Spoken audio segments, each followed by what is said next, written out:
जय हिंद दोस्तों पंजशीर में फिर छिड़ी भीषण जंग। अहमद मसूद के लड़कों ने 20 तालिबानियों को मारा और अमेरिका किलर्स यार्स न्यूक्लियर मिसाइल S-400 टैंक ऐसे कई वेपन के साथ पुतिन ने दुनिया को दिखाई रूसी ताकत। वहीं Jammu Kashmir police corner shot weapon system से होगी लैस। तो आइए जानते हैं इनके बारे में डिटेल में। दोस्तों, अफगानिस्तान की घाटी में एक बार फिर से तालिबानी आतंकियों के खिलाफ जोरदार जंग छिड़ गई है। अहमद मसूद के नेतृत्व में नेशनल रेजिस्टेंस फोर्स के लड़ाके तालिबान के खिलाफ भीषण हमले कर रहे हैं। विद्रोहियों का दावा है कि उन्होंने पंजशीर घाटी के 3 जिलों पर कब्जा कर लिया है। इस बीच तालिबान ने विद्रोहियों को कुचलने के लिए हेलीकॉप्टर से हमले करने शुरू किए हैं। साथ ही मसूद समर्थकों ने 20 तालिबानियों को मार गिराने का भी दावा किया है। तालिबान के पूरी तरह से सत्ता में आने के बाद अब ये पहला सशस्त्र विद्रोह बताया जा रहा है। NRF के प्रवक्ता और विदेशी मामलों के चीफ अली नजारी ने कहा कि अहमद मसूद के ऑर्डर पर पंजशीर घाटी के 3 बड़े जिलों को मुक्त करा दिया गया। साथ ही मसूद समर्थकों ने इन जिलों में मेन सड़क, मिलिट्री आउटपोस्ट और गांवों पर कब्जा कर लिया है और तालिबान के कई लड़ाकों ने आत्मसमर्पण के लिए समय मांगा है और इससे दुश्मन को भारी नुकसान उठाना पड़ा है।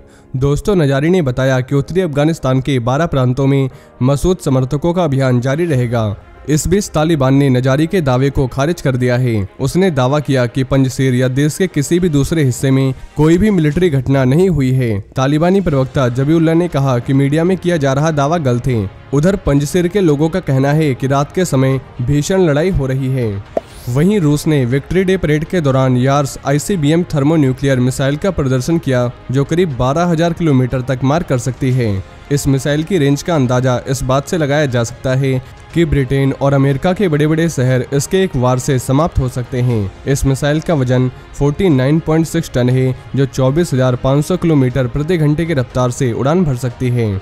ये अपने साथ एक नहीं बल्कि 10 बम ले जा सकती है, जिससे एक ही वार में कई टारगेट्स को तबाह किया जा सकता है। रूस ने इस परेड में 130 से ज्यादा आर्म्ड व्हीकल्स को शामिल किया। इसमें T-34 टैंक भी शामिल थी, जिसने हिटलर की सेना को सेकेंड वर्ल्ड वॉर में मात देने में मदद की थी। इसी टैंक से सोवियत संघ की लाल सेना ने हिटलर की सेना में तबाही मचाई थी। इसके अलावा रूस ने अपने T-90M मेन बैटल टैंक को भी डिस्प्ले किया था। दोस्तों, रूस ने इस परेड के दौरान अपने advance S-400 missile defence system को भी पेश किया।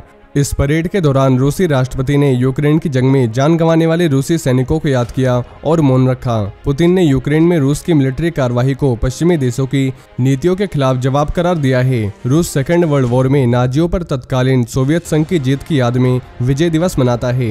ये जीत 9 मई को हासिल की गई थी। पुतिन ने नाजी सैनिकों के खिलाफ रेड आर्मी की लड़ाई की तुलना यूक्रेन में रूसी सेना की कार्यवाही से की है। रूसी राष्ट्रपति ने बताया कि यूक्रेन में ये अभियान पोटेंशियल अटैक को रोकने के लिए सही समय पर की गई उचित कार्यवाही है। साथ ही पुतिन ने यूक्रेन की जंग का बचाव करते हुए कहा कि रूसी सैनिक देश की सुरक्षा के लिए लड़ रहे हैं और पश्चिमी देश रूस पर हमले की साजिश रच रहे थे और हमारी सेना ने सही समय पर एक्शन लिया। इस साल विजय दिवस पर सैनिकों की टुकड़ियां और हथियार कम नजर आए, क्योंकि अभी यूक्रेन में रूस का मिलिट्री ऑपरेशन चल रहा है और उसके ज्यादातर सैनिक व हथियार यूक्रेन में और उसके सीमाओं पर तैनात हैं। वहीं जम्मू कश्मीर पुलिस अपने वेपन सिस्टम में जल्द ही मॉडर्न कॉर्नर शॉट पिस्तौल को शामिल करेगी और कंपनी के ऑफिसर के मुताबिक इनमें से 100 पिस्तौल की आपूर्ति की जाएगी। उन्होंने बताया कि पिस्तौल का इस्तेमाल करने वाला व्यक्ति सामने आए बिना छिपकर और दीवारों के ऊपर से गोलियां चला पाएगा। सिक्योरिटी ऑफिसर्स ने यह भी बताया कि ये modern weapon counter terrorism operation के ग्रुप के मेंबर को आतंकवादियों से सीधी गोलीबारी के संपर्क में आने से बचाएगा, जो कि ज्यादातर कश्मीर में भीड़भाड़ वाले और आबादी वाले इलाकों में होता है।